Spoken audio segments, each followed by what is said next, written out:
Hey, time to end the show on a sweet but healthy note there, Jess. That's right. Best-selling author Moran. She's here to walk us through the steps to create cashew cream parfaits. We welcome her to Virginia this morning. It's great to see you, Mia. Thanks for being with us. Welcome to Boston. Thank you.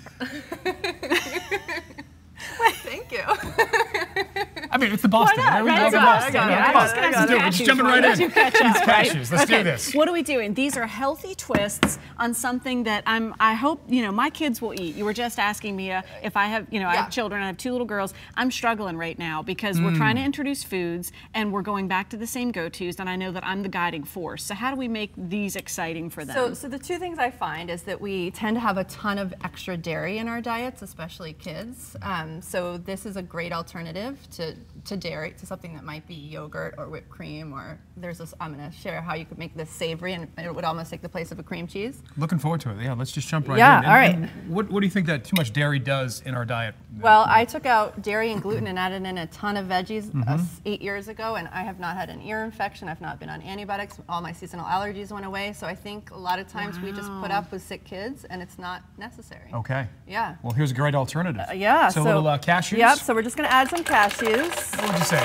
Cup and a half? That's about... Yeah, and the rest, it's like a cup and a half. It's like, double the cashews than the water. And these are raw and unroasted. These are raw and unsalted. unroasted, and if you don't have a high-speed blender, you would definitely want to soak them in water so that they get really creamy. Okay. And if you have like a low-speed blender, you might do it in a Cuisinart. You might consider that as an option.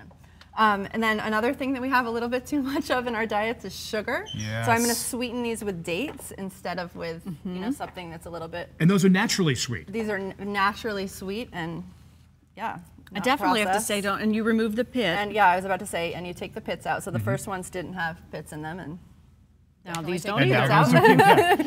A little bit of vanilla. That gives it a nice familiar, sweet-ish flavor. Yep. And then water. Water? Yeah. Obviously no milk.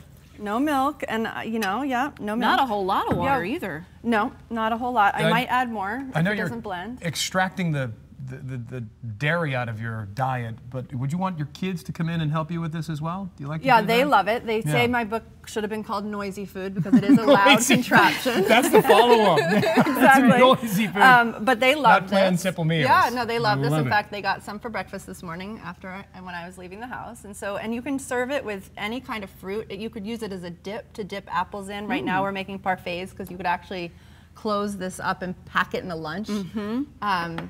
Give that a noisy whir. All right, let's go. Is that okay? Yeah, it's going to be loud. Show us what happens. Noisy food with me. Right. So she has to like spot more that water. A little water. Add a little more water. Okay. You see.